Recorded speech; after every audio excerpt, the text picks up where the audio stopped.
যদি লক্ষ্য থাকে অটুট বিশ্বাস হৃদয়ে, দেখা হবে, হবেই বিজয়। আমার বাম পাশে দাঁড়িয়ে আছে আমাদের প্রিয় ছোট ভাই সাহেব আহমেদ হিরো। তিনি একজন আইনজীবী, আইন ব্যবসায়ী।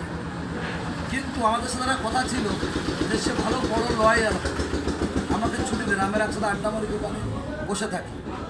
তার বাড়ি বনগ্রাম, এই চাচড় ইউনিয়ন, ঐতিহ্যবাহী চাচড় ইউনিয়নের যে মূল আছে সেই ইউনিয়নটাই এই মোল্লা পরিবার পরিচালনা করে। এটা বর্ণাঢ্য পরিবার, মুসলিম সম্ভ্রান্ত পরিবার, সেই পরিবার সে বিলং করে।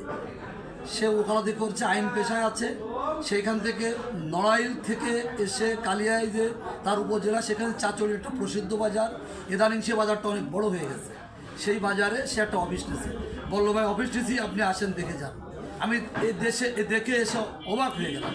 প্রচুর লোক, কয়েকশো লোক সে অফিসে জড়ো করে ফেলেছে। আসলে ছেলে ভালো, ভালো কাজ করে, ব্যবহার ভালো, এবং নড়াইল বাই দিস টাইম সে একজন সফল আইনজীবী হিসেবে পরিগণিত হয়েছে। একজন সফল আইনজীবী সে বিশাল ব্যাপার। এরকম তুমি কেমন আছো? ভালো আছো তাই তো? তুমি তো একজন সফল আইনজীবী। অল্প কয়েকদিন এসেই তুমি বাই দিস টাইম স্কুলের নাম তো কি তোমাদের এখানে মাধ্যমিক বিদ্যালয়ে তুমি দীর্ঘদিন সভাপতির দায়িত্ব পালন করছো সুনামের সঙ্গে। আমি এখানে আসলাম, স্যারের সঙ্গে কথা হলো, স্যার অত্যন্ত প্লিজ তার প্রতি, এবং সে বারবার স্যার তাকে চায়। আসলে হীরক ছেলেও ভালো। এখন কথা হচ্ছে কি, তুমি তো একটা পেশা আসছো না, এটা কিন্তু সেবামূলক পেশা। তা তোমার এই যে সেবার মধ্যে কিন্তু জনগণের সেবা করা যায়। আমাদের দেশের 95% আইন সম্বন্ধে কিছুই জানে না। এরা বিভিন্ন উকিলের মাধ্যমে তাদের মতামত, বক্তব্য মাননীয় ওনার সম্মানিত বিচারপতির কাছে সাবমিট করে। সেই মাধ্যম হলো তোমরা। একটা মহান পেশা, একটা সৎ পেশা, একটা পবিত্র পেশা। এই পেশা নিয়ে তোমার সেবার দিক দিয়ে তুমি তো ঐতিহ্যবাহী একটা পরিবারের সন্তান। এই পেশার মাধ্যম দিয়ে তোমার কী পরিকল্পনা একটু বলো। আমি আইনজীবী হিসেবে সর্বপ্রথম মনে করি এই পেশা অর্থনৈতিক কোনো পেশা না। পেশা তো মানুষের সেবার মাধ্যমে নিজেকে বোঝানো। আমি সেদিকে আগাই যে আমি যতটুকু সম্ভব চেষ্টা করি কম খরচে যাতে মানুষ আইন সেবাটা পায়, সেই কাজটা আমি করে যাই। অনেক মক্কেল আছে যারা গরিব মানুষ, গরু ছাগল বিক্রি করে উকিলদের কাছে যে টাকা দেয়, এবং এতে ওরা অর্থ সম্পদ একদম বিটে মাটি ছাড়া হয়ে যায়। তা আমি সেই দিকে বিবেচনা করে যাতে করে মানুষ মানে অর্থবিত্ত একদম জিরো না হয়ে যায়, মিনিমাম খরচে এবং বিনা পয়সায় আমি অনেক মামলা মোকদ্দমা পরিচালনা করি। ধন্যবাদ। আসলে এখানে আমি এসে যে আমি যে অবস্থা দেখলাম, এলাকার লোক, আলোকিত লোক হিসেবে তোমাকে সবাই ভালোবাসে। আসলে এলাকার লোক তোমার কাছ থেকে ষোলনা সেবাটা চায়। তা আমারও বিশ্বাস, তোমার আমি যতদূর চিনি এবং জানি, তোমার মাধ্যম দিয়ে এলাকার লোকজন আইনি পেশা সেবাটা সুন্দরভাবে পাবে। তুমি ভালো থাকো। আমি আমাদের রেজাউল হক, স্টুডেন্ট বেরি নড়াই। ধন্যবাদ।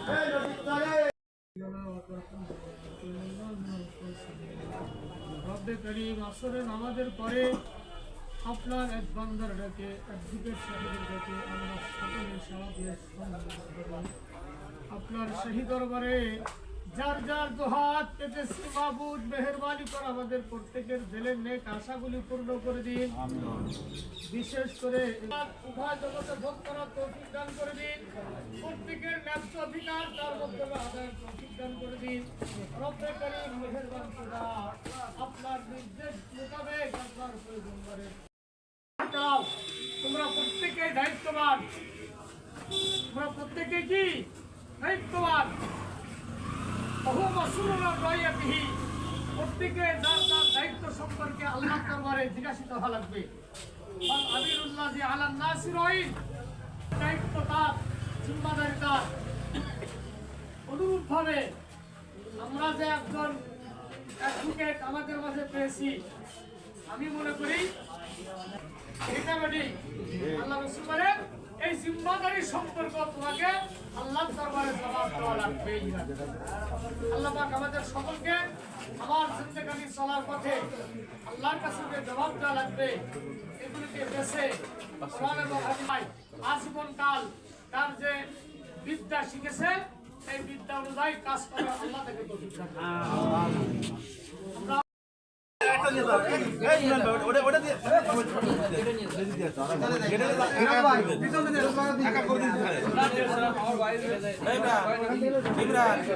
ভিতরে দে